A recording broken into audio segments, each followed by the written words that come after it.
Rock the Dock with Ambrosia and special guests John Ford Coley, Peter Beckett, and Elliot Laurie are coming to the Mansion Theater in Branson on Friday, June 6th at 8 p.m.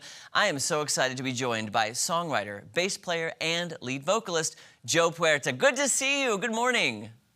Great to see you. Okay, you're the Looking. founding Oh, I father. got. Come on now. Ambrosia, founding father. Talk to me about it. Yeah, I guess I actually named the band, and I guess that makes me the founding father. What is significant about the name? Well, the name, a lot of people associate it with a fruit salad, but that wasn't the intent. The actual meaning of ambrosia, it was the nectar of the gods on Mount Olympus in Greek mythology. That is what they ate to keep them immortal and to keep them young. And it was, I thought, well, that's a good idea as far as our music. We want to keep it immortal and we want to keep it, alive forever. Oh, that's a great reason and definition. I love that. Is this what you always wanted to do? Because I heard you were a track star in school and you had to write down what you wanted to be and your teacher had a crazy response. Like, is this your dream? Well, I think that story comes from when they asked me in seventh grade to write an essay, what you wanted to be when you grew up.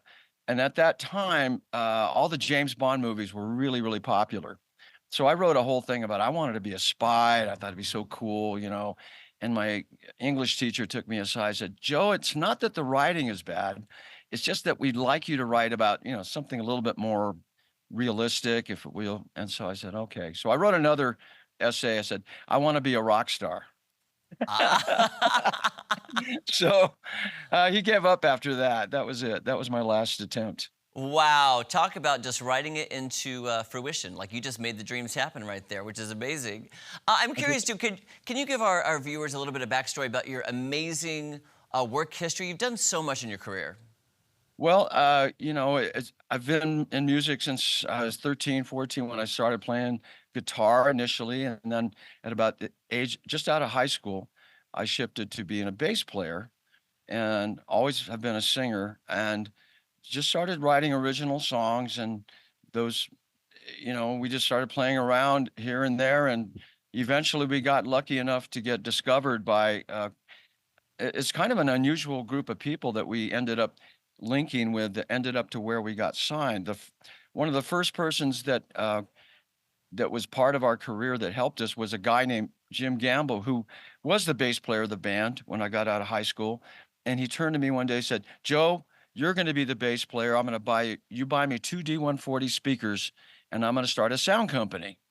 And he did that. He was an electronic genius. And to this day, he ended up later with a bigger company and had the money to create these big consoles.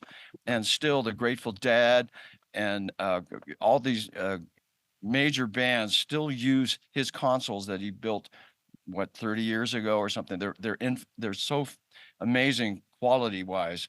So Dave Matthews uses them, so the Dark Star Orchestra, the guys like that wanted to do the Grateful Dead tribute thing. And so I became the bass player, started writing songs, and eventually Jim called me and said, "Do you want to play the Hollywood Bowl?" I said, "Sure, yeah, what do you mean?" He said, "Well, we just need a band to test the system at the Hollywood Bowl. There won't be anybody there. You just set up your gear. We're going to set up our PA. You play." And we did that. And this English gentleman came to us after we had finished our little demo set. And he introduced himself. I'm Gordon Perry, chief recording engineer for London Decca Records. And I really found your music, quite interesting. Are you all classically trained? Because we were very into the prog thing back then. A lot of different movements and parts. And he said, no, but we were studying and trying to learn more about it. He said, well, you can be my guest anytime at the Hollywood Bowl. So we did that all summer long. We kept meeting all these great conductors. We'd go to the bowl and he'd take us backstage and introduce us to Lucas Foss and Georg Solti and Leonard Bernstein. We got to know all the great conductors. But we were just playing bars. Everybody thought we were famous because he would introduce us like, this is Ambrosia, So anyway, about a year or two later, we got asked to play actually at the Hollywood Bowl with the Philharmonic on a modern music concert. And we got discovered there by a producer from A&M Records. We went into A&M, we cut a demo, and we did a little live performance for Herb Alpert. Just one guy sitting in a chair listening to us while we played live for him. And they passed on us. They just said your ideas were beyond our execution. We were still getting our act together, in other words. But we did the demos with at A&M, and one of those demos ended up being played in a little studio, and a guy, Freddie Pirro, was our producer at the time, became our producer, said, I think I can get you guys a deal with one of these songs that you guys recorded. And he did. And that was the beginning of our career. We got signed to 20th Century Records, but one dot connected to the Right. next dot. Yeah. Wow. What an amazing career. I seriously could talk to you for 6 hours. We're just excited you're coming to the Ozarks on June 6th. Again, what can people expect from the show really quickly? Oh my gosh. Well, we have with our friends, some of the most iconic hits of that era. You know, I mean, Really Love to See You Tonight, Brandy, Baby Come Back, Biggest Part of Me, How Much I Feel. You know, I mean, when you have that kind of a song list, you know, and we do a couple other songs that are associated with our career, and one of our special things we like to do, because it's a tribute to one of the guys who used to be part of this, who's no longer with us, Gary Wright, who has gone on to, you know, I call it the astral plane, as he would say. He's no longer on the planet, but his songs were so amazing. And the last song he ever played on stage, and we were the band doing one of those package tours, was Love Is Alive, which is a great song. So we always introduce it the way he does. And we end the show with Love Is Alive. Ah. And of course, it's a tribute to him.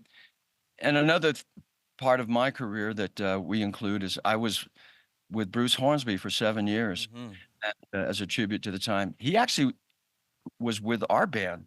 Our first MTV video, you'll see him playing piano with us. Oh, wow. Joe, this is amazing. The songs you list, it's the soundtrack of my life, of everybody's life. This is amazing. Yacht Rock the Dock with Ambrosia is coming to the Mansion Theater in Branson on Friday, June 6th at 8 p.m. Get your tickets now, themansiontheater.com. Joe, we cannot wait to get you here and sing along with you. Oh, fantastic. Looking forward to coming out. Thanks so much, Joe.